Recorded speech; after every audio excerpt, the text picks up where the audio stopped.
Okay, happy to have Chief Lumpkin back with us. And according to an article from a couple of years ago, he had more than 40 years of experience in law enforcement, including police chief positions in Toccoa, Albany, Athens, Clarke County, and most recently in Savannah, Chatham County.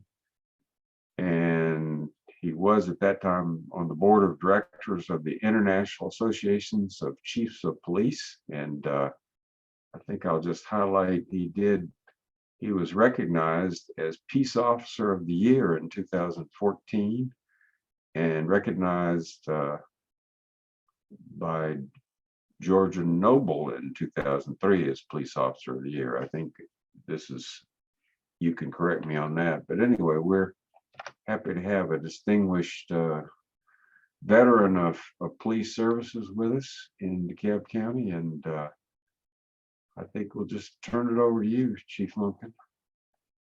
Thank you, sir. We appreciate you. And we appreciate the committee of the NAACP. I've been a member of the NAACP for decades, I guess, and a life member. Actually joined there with you all since I've come there. But I grew up essentially with the NAACP or around it as a child.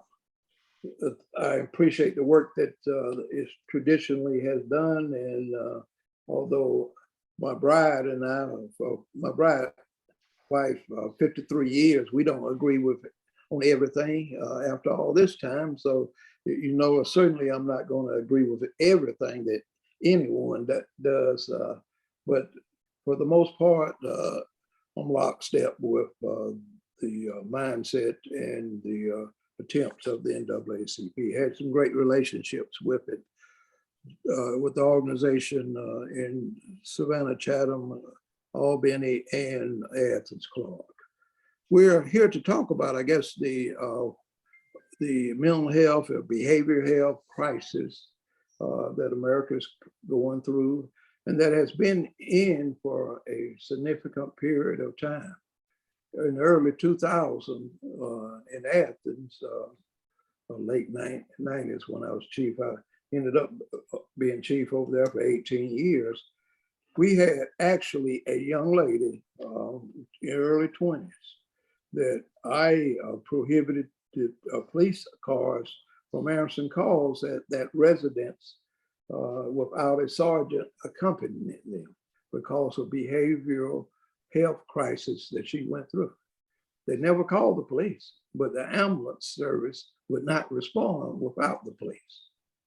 I was afraid at that point in time that we were going to have a tragic event because of some of her behavior and some of the young officers who may have been exposed to that behavior, not knowing how to de-escalate or back out when the person was creating some issues and challenges. My position on behavioral health and crisis has been for decades now, and I think Lou Detmeyer, who led the effort of police, Georgia Association of Police Chiefs at the Capitol last year, his position also is that there are better entities than police to handle most behavioral crisis challenges. I believe in models that do not necessarily involve the police unless a dangerous weapon is involved or there are exigent circumstances. We have in this community in DeKalb, long before I was here, actually back in 1996, DeKalb was a leading advocate when it established a mobile crisis unit, what it called a police unit, a police officer in the vehicle with a clinician. And its job was to answer, that unit's job was to answer certain behavioral based calls, mental health, behavioral health crisis. It has worked, I think, probably well over the time period, but like most things, it probably could have worked much better if they had had dedicated officers to that unit. The clinicians were the same, but they tended to rotate police officers through the assignment, which you would not get the consistency or the level of level of expertise that you would want to develop. Also, DeKalb wasn't teaching, of course, crisis intervention training to its officers during that period when it first started. I like to suggest and brag that I introduced crisis intervention to Georgia in 1998. We started teaching it in 1997. We researched it with the Memphis Mall. And by 2000, we had every athlete, 200 plus athletes, Clark County police officers trained in crisis intervention. I think it significantly changed the mindset of many of our officers and gave them knowledge, skills, and abilities that they did not possess prior to that. DeKalb has signed probably 4 or 5 years ago that it was going to get at least 60% of its officers trained in crisis intervention. I think we're approaching that figure at this point. And we would actually like to get all our officers trained as such, but you have to have certain resources, and the state, although they have at this point cooperated more than they were 4 or 5 years ago, the state changed the model about 6, 7 years ago, wherein they had more influence where those instructors were to teach, and made it more difficult for the more progressive communities to train their people. But our crisis, and Chief Ramos, since she's been here, last August, she actually dedicated officers to that unit. 2 full-time officers dedicated, uniform officers dedicated to the mobile crisis unit, along with the clinicians, and 2 part-time who act as relief officers when those full-time officers may be away from the department, all with a sergeant to supervise them and a lieutenant rival as the unit commander. I think this structure will provide more support for the concept of crisis intervention, mobile crisis unit, but it still involves, to an extent, the police services.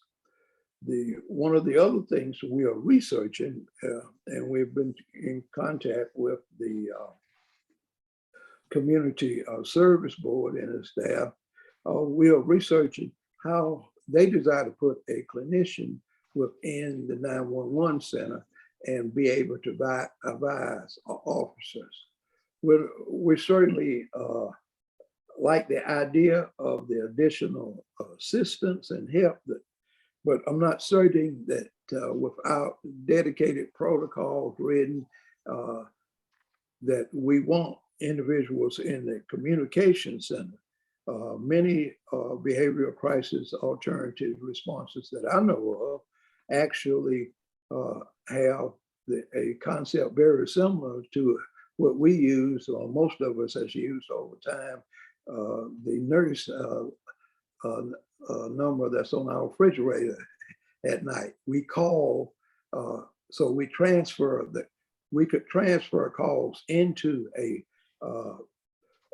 clinician for that clinician to advise.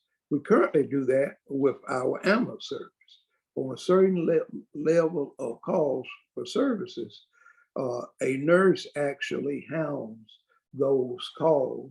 And if the person needs to go to a urgent care or arranges for transportation with an Uber or Lyft type, and gets them to a urgent care as opposed to utilize an ambulance service for a low acuity call when an ambulance is not necessary. The only thing that's necessary is the person to get from point A to point B after having some, hold on just a minute, I hit my desk thing and it raised on me. Got to get back down to it. My bride tells me to stop talking with my hands. That's what happened. But we're of the opinion, but we're having discussions that we probably can utilize the additional resource of a clinician, but they don't necessarily need to be in that particular room. They could be in the next room of the 911 center. Ideally, it would be in a room like a 311, 24 hours, 7 days a week, wherein those calls would not even come into the 911 center. One of my challenges will come bringing calls that non-penal, non-life-threatening into the 911 center. It very well may be that telephone that's ringing very well may be competing with a cardiac event, or it may be competing with a, by competing, I mean, the individual who's trying to answer the call does not know what he or she is answering. And once that call taker is tied up on the call, he or she cannot get to the cardiac or the lady screaming or the man screaming or the person down, etc. Type. There are different models I think you all probably are aware of. The mobile crisis response type, where they are community health based. Don't involve necessarily the fire department, don't involve the police, but you have mental health professionals, community health workers, and other peer types that would actually be directed towards servicing those calls. One of the challenges is that you really need to develop a system where those calls aren't going into 911, as I just explained. Those individuals, most of this expertise is not found in the police department to handle behavioral health issues in crisis. Most of it is not found in the fire department, although they have better medical backgrounds in DeKalb, particularly, wherein all are EMTs or advanced EM, one of the 3 levels of EMTs, all of the firefighters are, and then about half of them are paramedics. So their medical knowledge, and this is a psychological issue, is greater and better than the typical police officer like me. These types of teams, in my opinion, have a opportunity to address behavioral health crisis if the calls are screened properly without introducing a firearm into the setting. The other type of response that we have nationally is the crisis intervention or police base, where we train officers. It's a 40-hour course that train law enforcement officers as first responders how to respond to individuals in crisis. One of the challenges many of us think we have in law enforcement is that we ask the police to do everything, to be jack of all trades, and typically we don't become very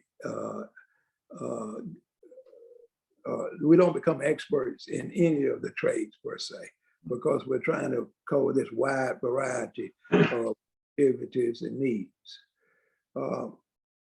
The other type of response is called the Corresponder Model, where you have the police and very much what we have with our car and the clinician that might be at different levels. Typically, that clinician has the capacity to, and authority under Georgia law to actually sign an involuntary commitment and have the individual committed if that's the appropriate response. One of our challenges, I think some of the more progressive law enforcement officers think, or chiefs think, is that if we still have the challenge of transport when we probably don't need a armed person transport if the individual is not armed, is not violent, etc. Typically, these are suicide type of issues that involve drugs or alcohol, or where the individual professes he or she is going to harm themselves. Mental health issues where the individual has not taken their medicine or mental health retardation. We are speaking now, and the fire chief is looking to see whether he can support assigning a fire officer, firefighter, with a clinician to just check on some of the patients, clients, etc., that we know have repeat calls to the center threatening to harm themselves because they are off their medication.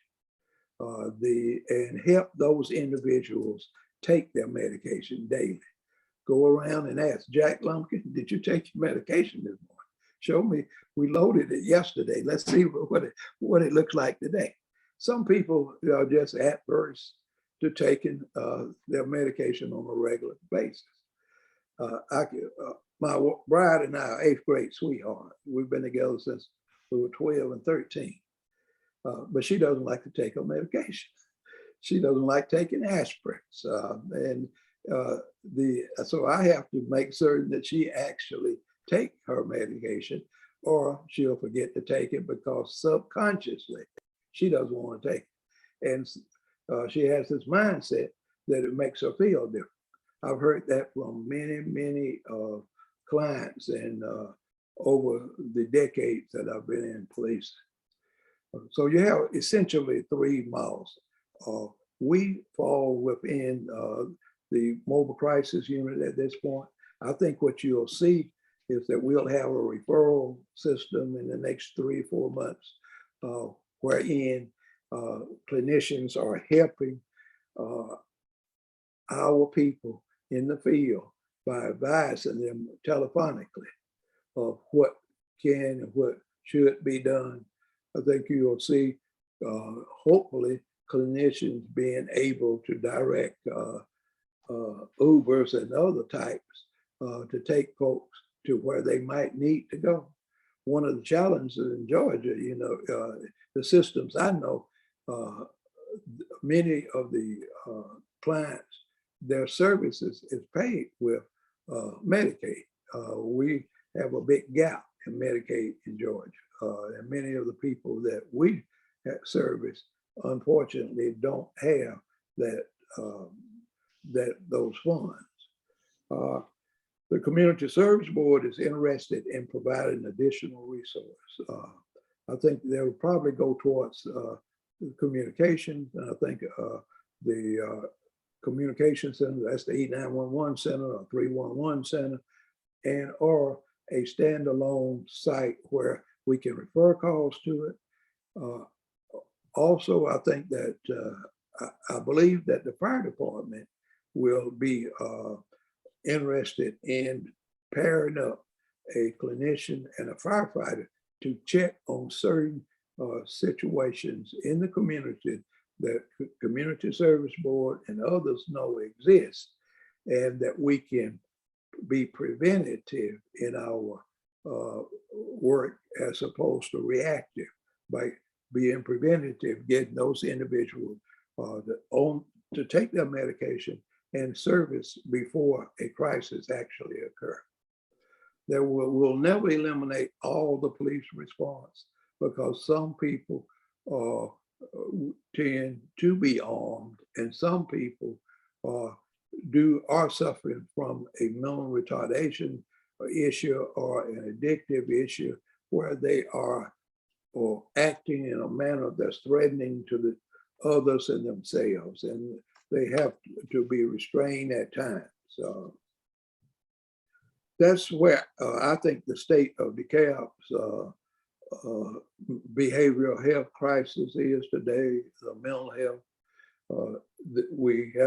We've come a long ways since the 1970 when I started. I actually have 52 years into this business and 30 odd as chief or higher.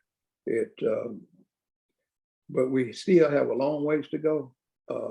One of the advantages that the fire department has is that there's a medical director, Emory, a hospitalist that's assigned to the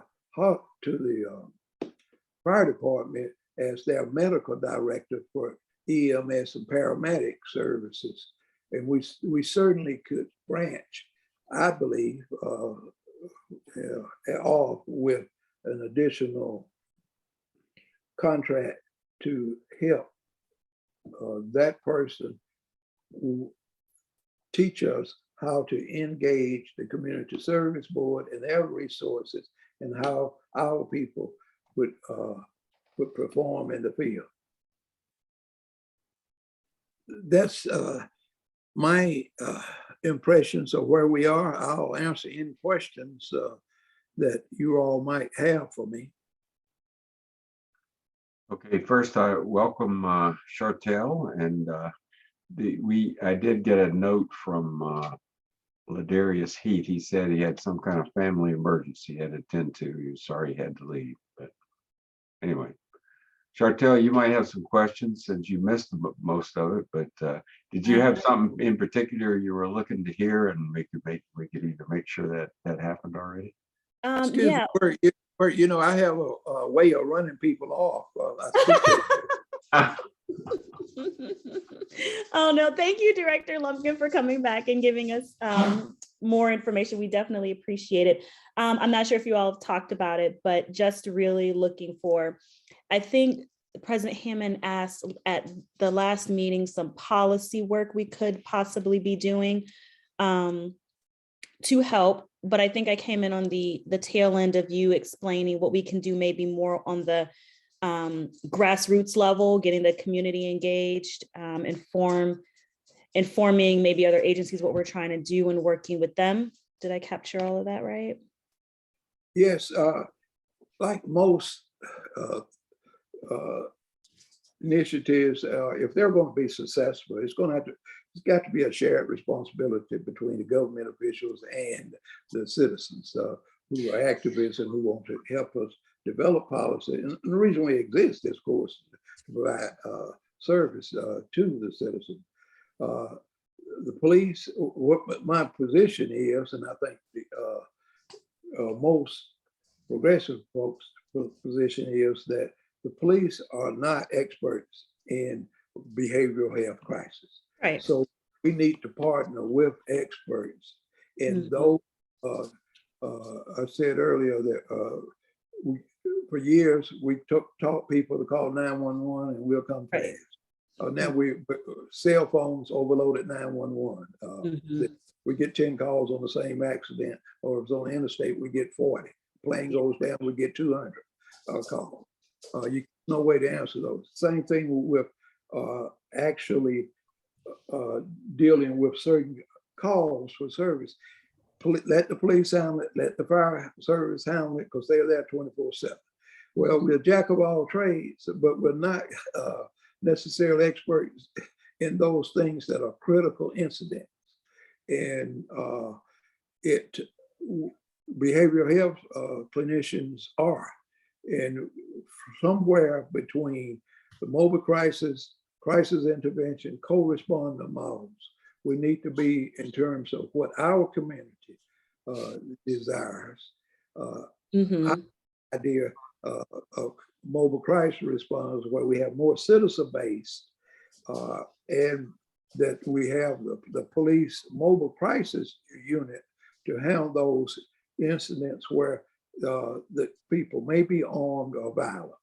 Mhm. where folks are in most of our cases are issues, or most of our calls are issues where individuals are threatening suicide to them, or that they're threatening harm to themselves. It's alcohol related, drug related. Right. And typically we'll go over and we'll find a penal violation. He's involved with drugs, so we make a drug case. That doesn't necessarily provide the best support for going forward when we do those type of things. So that's the essence where I would like to see us go. Yeah, I think I would just, yeah, like to see a community where there are other options than 911. So if someone is experiencing, a mental health crisis or something that's not, something that isn't like dangerous, right? Where you wouldn't call the police, you would have another number to call someone who is trained in those situations. So yes, being able to give the community something to do. And then, yeah, having police not doing the things they're not trained for, and honestly, probably don't want to be doing anyway. I don't know many officers that become police officers to then, be adjacent counselors or counselors adjacent. So yeah, being able to find, people's We have expertise. officers that actually perform crisis intervention, perform very well. I told the group earlier that I introduced crisis intervention training to Georgia in 1997, and but there's a small percentage of them, those officers. The best opportunity is to have some type of center where you have 911 diversion programs, where that call doesn't go into the 911 system. Right. That actually assists in service delivery. Every time the telephone rings at the 911 center, that call is competing with a cardiac, Yep. it's competing with a major accident out on the interstate, or it's competing with a shooting, etc. We don't know what it is until you answer it, and then you have to handle it. So now you got a minute or so with that person being offline. So what police, fire, and EMS dispatchers, ideally you would have a 311 system that handle those types of calls, be 24/7.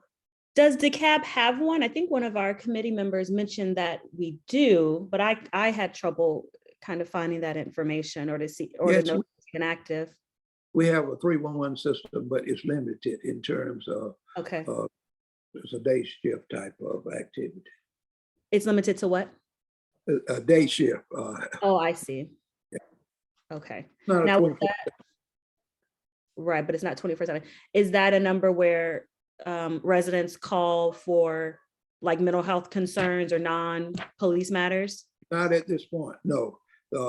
It's more code violations. Okay. Those type of issues, and contacting the commissioners or contacting CEO's office for issues and challenges. In most communities, that's the way they're organized. I think if we at some point expanded that, it would take the administrative calls out of the 911 center, which provides an opportunity for them to be a better service delivery for their particular expertise. Right.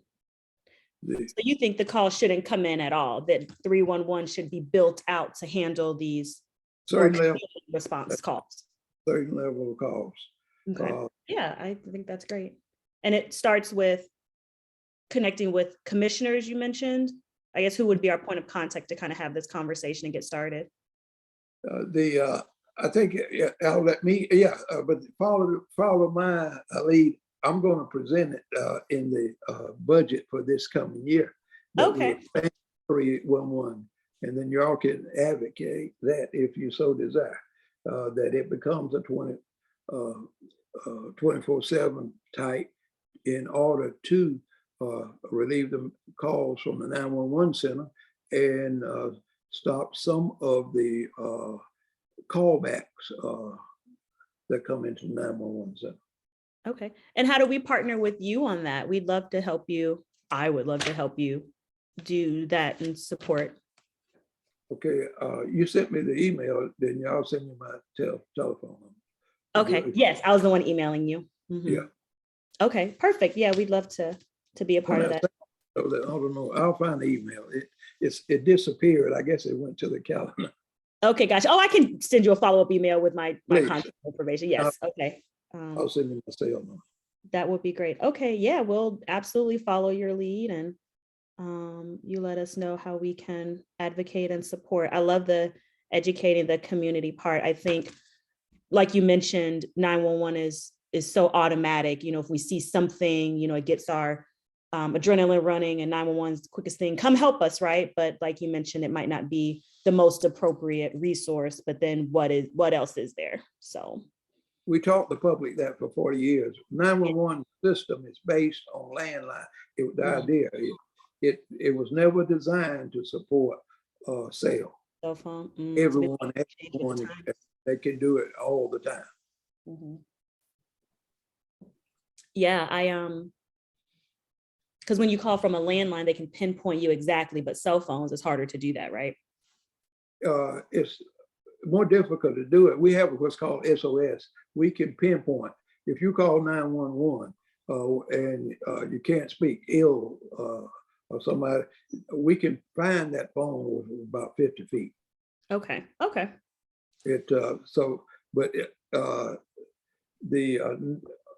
The landline will tell us exactly where you are.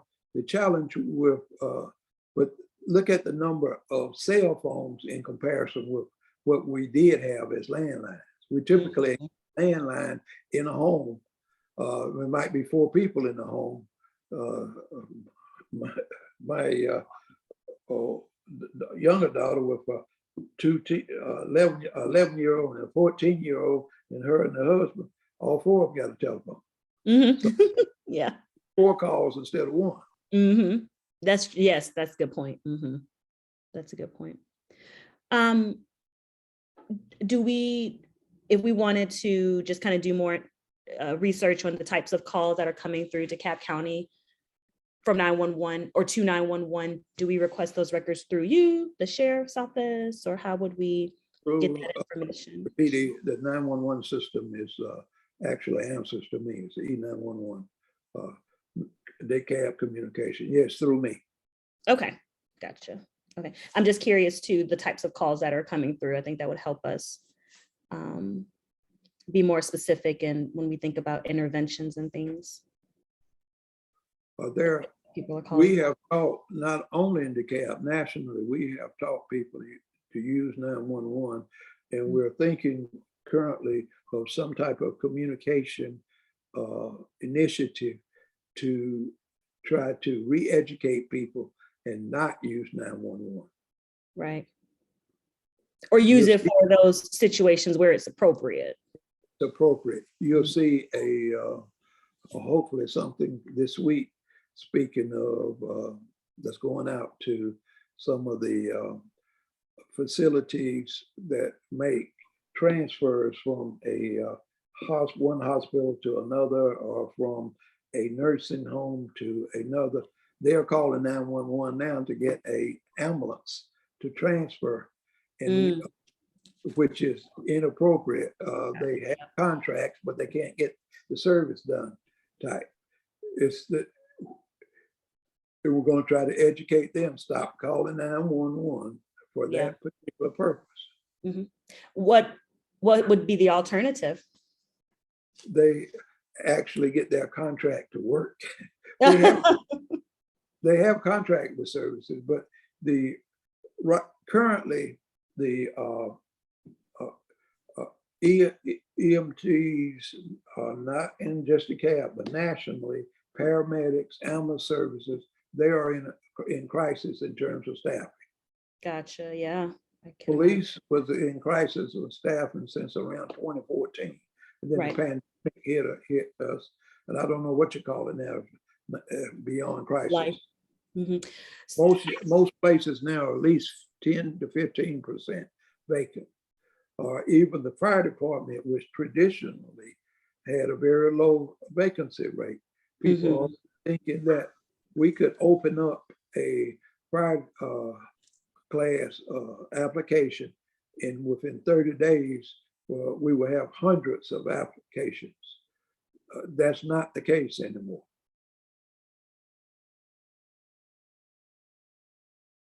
So we as a citizens have to rethink and urge our co-citizens to actually consider public service, particularly the nursing, the policing, the firefighters, and the EMT paramedics. Sounds like a good career day event for our middle and high schoolers. I'm wondering specifically if the police were responsible for fewer calls, would the staffing concerns be as alarming as they seem to be? So if they were handling less calls, would we still be in a hiring crisis, staffing crisis? It depends. Certainly, it would not be as acute if you were not actually responding to this wide variety. The other thing that you would have to adjust, though, is the expectations. Calls are police and fire and EMS are classified in priority order. It's how, for instance, on a ambulance or a what we call a Delta call, we want to have EMT paramedic on scene under 9 minutes and 50 seconds. 90% of the time. If that standard slides up or down, the calls for service, those types of classifications are not going to change. But if we would, it used to be pre-pandemic, it was 8 minutes. And the national standards changed after that. But most calls are now for paramedics, EMTs, are in the 15-minute range. Oh, wow. Because they are classified to be responding in the 15 minutes because they are not acute. They're not absolutely life-threatening. A person choking, a person cardiac, a person not breathing type are the ones that you have to get there quickly. Right. Now, the police calls are very similar. If you move calls out of priority 1 to priority 2, priority 3, then, but will the citizens wait an hour for the response or 2 hours for the response? If you get to looking at these alternative models for police response or mental health response, some it's standard for in Oregon for some of the calls for Eugene to take an hour to be answered, but that's the expectation. Those expectations are established initially, and whatever you establish the expectations are decides whether people are satisfied with the services. Right. If we say we're going to be there in under 10 minutes, and we're not 90% of the time, then people are. But if it's your call, you don't want to be in that 10%. You don't care whether we were there 90% of the time or 92% of the time. Beat the standard, but Right. you weren't here for my call. Yep. And that's what you deal with providing service as a government entity. There are some great models out there in terms of mental health crisis response. Phoenix, Olympia, Washington, Eugene, Oregon. It's not just, we will not be reinventing the wheel. Right. Just finding what works for What our works for the community. Yep, and our members. Perfect. Okay, great. Yeah, I think being able to, yeah, kind of pinpoint what most of the calls are coming into 911 look like, and then yeah, polling the community and seeing what they actually want and feel like they need in their community. And so you really, it's a little more complex than just the type of calls, but some certain calls have to have 2, 3, 4 people to respond. On the police side, depending upon if the shots fired and someone has fired 20 shots into a black, Right. then you're not going to send 2 people to it. If on a major accident or to alarm fire, you're going to have probably 4 different fire apparatus plus a battalion chief going to it. The fire there in Atlanta last night. Yeah, Midtown. Called for mutual aid. We call them for mutual aid frequently, and we share mutual aid types because we're the 2 larger fire departments. But we send a ladder, 100-foot ladder, and a battalion chief there to help them.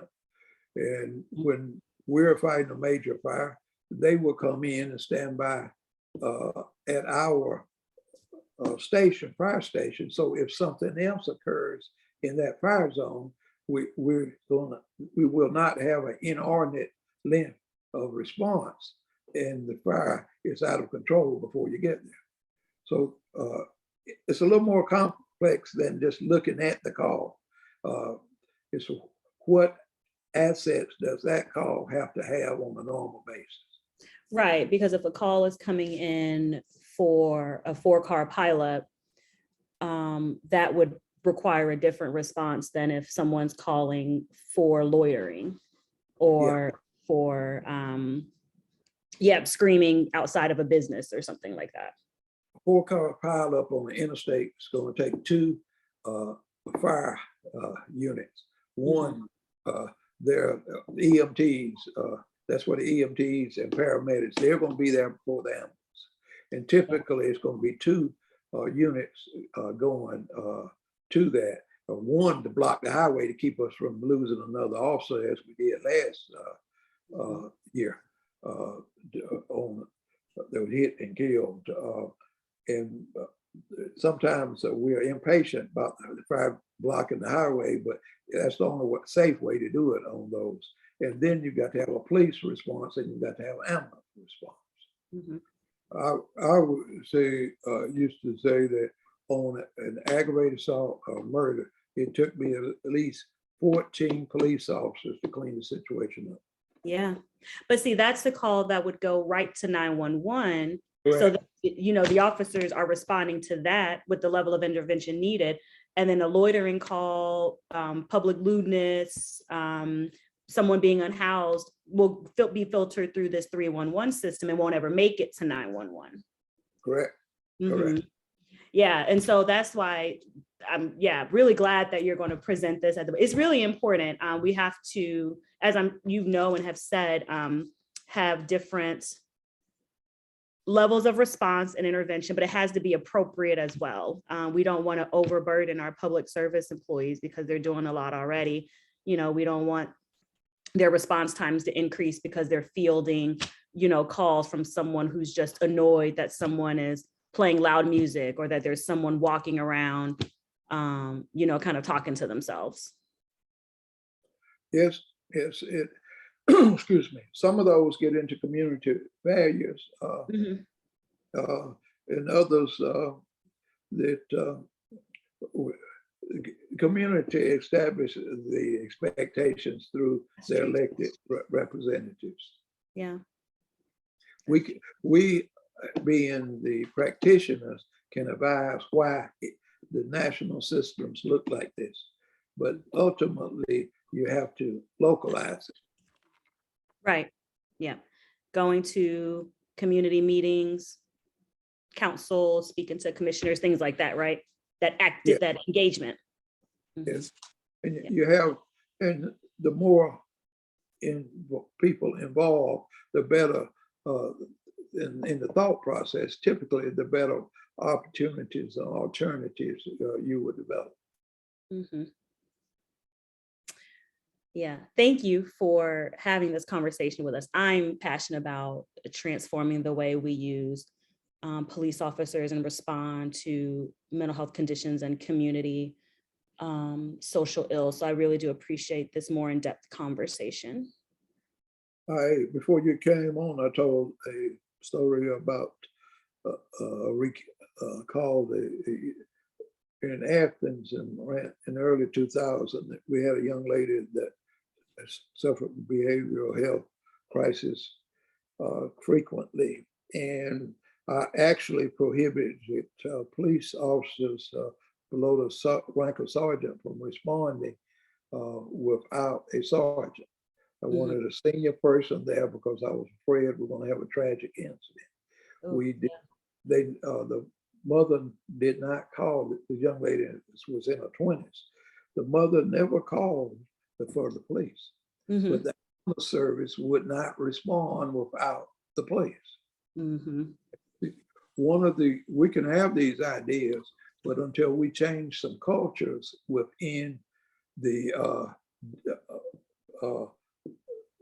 those different disciplines, it doesn't work necessarily.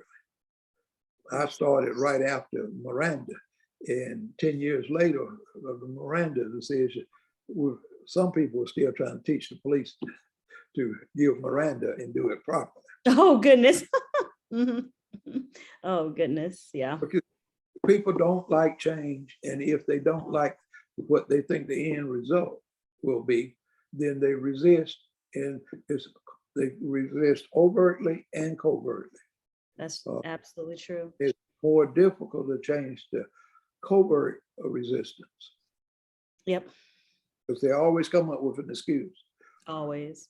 Can't tell exactly whether that excuse is valid or not. And sometimes they just won't implement the change that, they were instructed to. So they just flat out don't do it, right? Yes, but they cover themselves. Yeah. That's not just policing now. That's human nature and culture change. Absolutely. Culture change typically takes years. Yeah. We're in the middle of one now. I think just by being able to have this conversation and see these things being implemented across the country. So what a time to be alive. And the behavioral health issues, I've been saying that since the pandemic started. We'll go 3 to 5 years to get the incidents down back to the level we were before pandemic.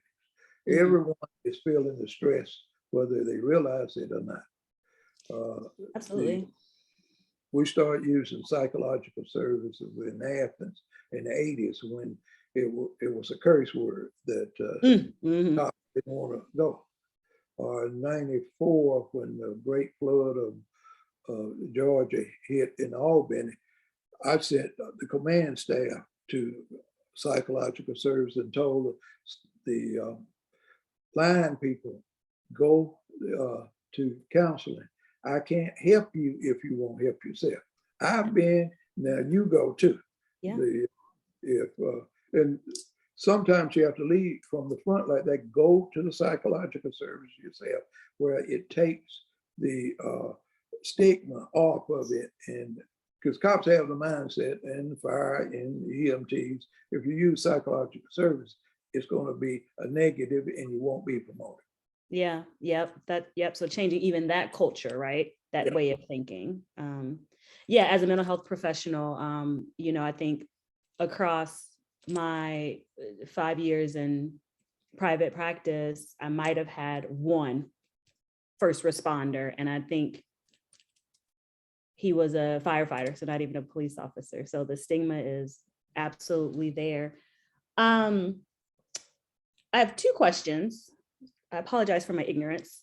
In DeKalb County, is there a physical 911 center? And are there tours available? I'm thinking if I don't know, I guess in my mind, it's like shadowing, kind of like learning how it all works, kind of getting that insight. Yes, we have a 911 center, and it's on the fifth floor of 1960 West Exchange Place, police headquarters. The entire fifth floor is communication. Okay.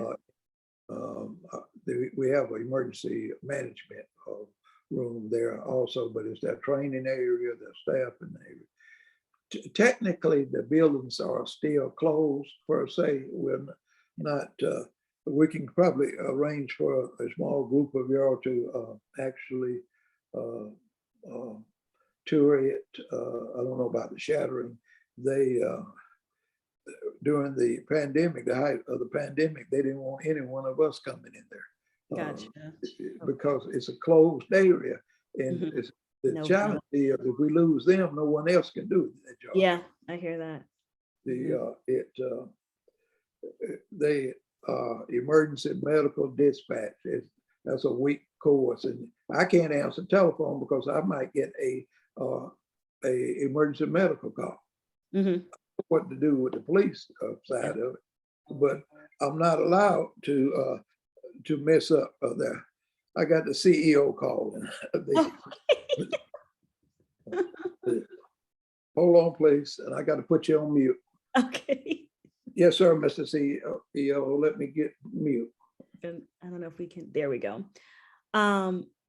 Bert, President Hammonds, and Steve, I don't know if y'all are interested in that. I would love to take a tour if Director Lumpkin could arrange for some of us. Chantel. Hi, President Hammonds, how are you? I'm doing good, doing good. Hey, I want to share something with you guys as far as possible meetings. I was over in Gwinnett County at the protest rally they had in support of one of our members who lost her son in a Gwinnett County jail. I would like for criminal justice and legal redress to consider setting up a meeting with the sheriff to talk about how the process for keeping drugs out of the jail, but also talk about safety, response time, and health wise. Because those are the issues that they have at the Gwinnett County Jail. I'd like for us to be proactive and have a talk with our sheriff, set up a physical meeting with her, maybe a tour of the jail, and talk about some things as far as what's going on at the jail. We ain't not had any complaints about the jail specifically lately, but I mean, a few years back we did have complaints, and we did take a tour of the jail. So it might be a proactive opportunity for us. She sent me a number of her public service officer. I'll forward it to you as far as arranging a meeting to have a discussion, but it would be your committee, legal redress, and any of our officers that wanted to go. But we'd have to be selective as far as who goes, because we don't want everybody going. We want a group where we can have a conversation. Well, I would absolutely love to be on that. Would we, who do you want to, I guess, what would the steps be to reach out to the sheriff for the meeting? First step would be to let's make a nice list of things that we want to cover with the sheriff as far as safety of inmates, people in custody, because we have to remember a lot of people that are in jail have not been convicted, and they're awaiting trial. And so what we're concerned about, and what they're concerned about the Gwinnett County Jail, is the safety of people that are in custody. Okay. And the process that they did. So I can write up a few things as far as what Gwinnett County is looking at, and we can have the same conversation with our sheriff, like I say, in a proactive manner. Okay. Yeah, that sounds great. I wrote it down, so count me in. Would you want us to start like a Google Doc and add you to it, and we keep a running list? Of questions? Yeah, questions and concerns that we would like to discuss with the sheriff. Sheriff Maddox, right? I'll send you a few things to kind of get you started based on what the what the Gwinnett County is coming up against and what we've done in the past. Okay. But you know, the committee needs to kind of think about and look at from that perspective, you know, what we want to cover as far as safety and just kind of go from there. But it's kind of a proactive conversation about safety in our jails and those being held in custody. Awesome. Yeah, Because Gwinnett County, they've had 3 young men this year, well, in the last 12 months that have actually died while they were in custody. Unacceptable. Okay, yes, that sounds great. I'll look out for that email from you. Okay. Love to be proactive. Gotcha. That's all I've got. Okay, perfect. Yeah, I guess when Director Lumpkin comes back, I don't know how you feel about that. I guess I could ask President Hammonds about some of us doing a tour of the 911 center. I think I would just like to know what they do, what it looks like, kind of get more direct observation and information. I've never been, and think it would be important for us to know a little bit about. Well, yeah, I would love to do that as well. But also, as we think about doing this, go back to our mission statement. How are our activities going to impact the economic, political justice and equality to our community? How does us visiting the 911 center enhance or make it better for the community as far as what they deal with when they make a call? Because I'll tell you, 911 is understaffed. I get that, but a lot of people when they call, they get put on hold. You're right. And that's because they're understaffed. So. Mm-hmm. Yeah. Are you looking for an answer now, or do you just want us to think about it? Just think about it. Okay.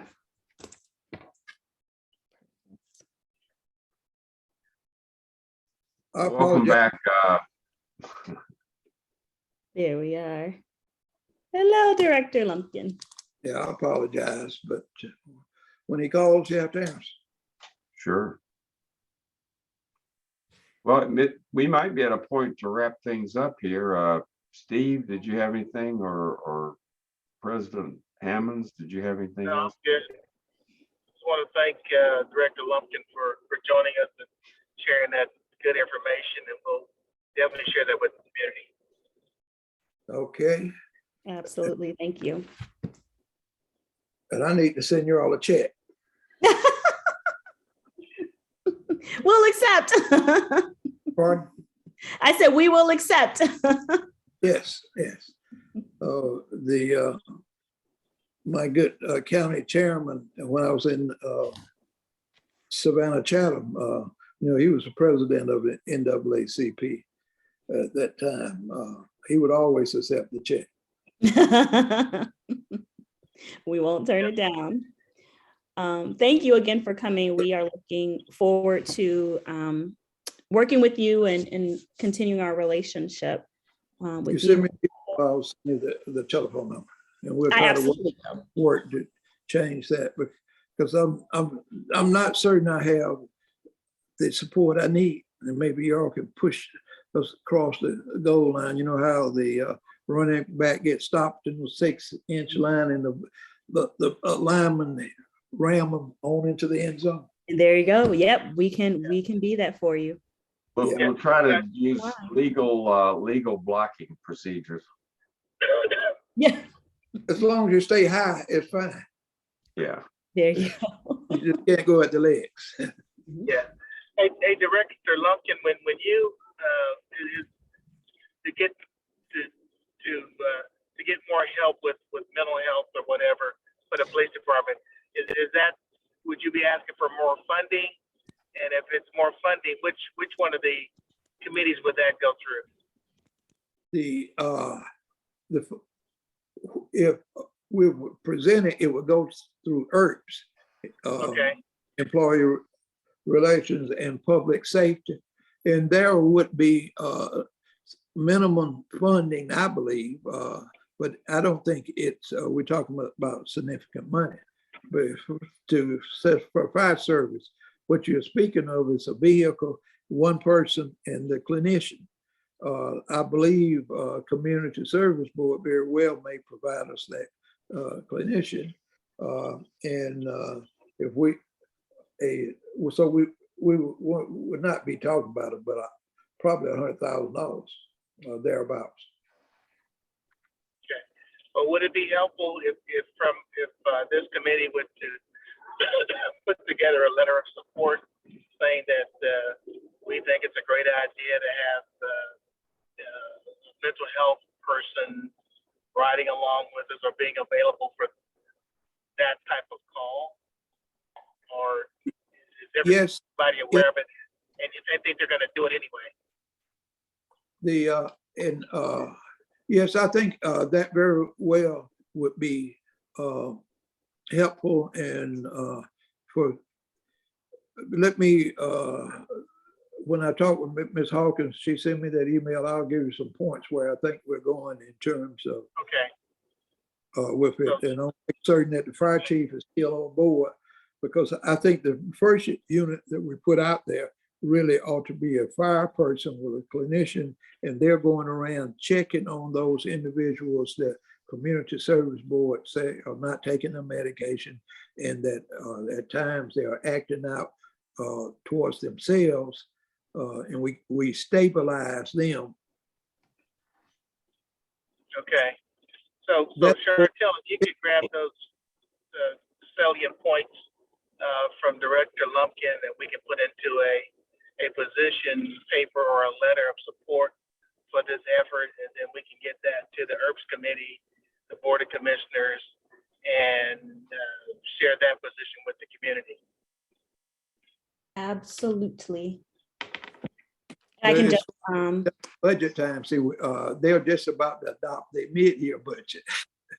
So and we're already working on the for the annual budget that they will adopt in March or end of February. They have to have it done by March. So that's when we plan to present it in the next month or so. And I want to present it to the COO and the CEO before it you all start piling on things and telling them where we're going. got it. Just procedurally, I don't want y'all to get in front of it. I want y'all to join as it goes forward. I want to tell them, I haven't told them that that the fire chief and I are planning on putting a clinician and a fireman out there yet. Mm-hmm. Okay. I just think that's a better response than putting another police officer out there that we really don't have. Mm-hmm. That sounds great. Yeah, we're happy to support you and partner with you. Yeah. And I'm not abandoning the police. I'm a police officer, been there for 52 years. Yeah, there you go. We don't want to abandon. We just want to support and help them do the jobs they want to do better. That's correct. Take stuff off their plate. That's it. Absolutely. Thank you again. I'll absolutely send you my contact information so you have it. I can send that now. And thank all of y'all for what you do day to day. Yes. All right, thank you very much. Take care. Thank you, Director Lumpkin. Take care. I'm leaving. All right. Okay. All right.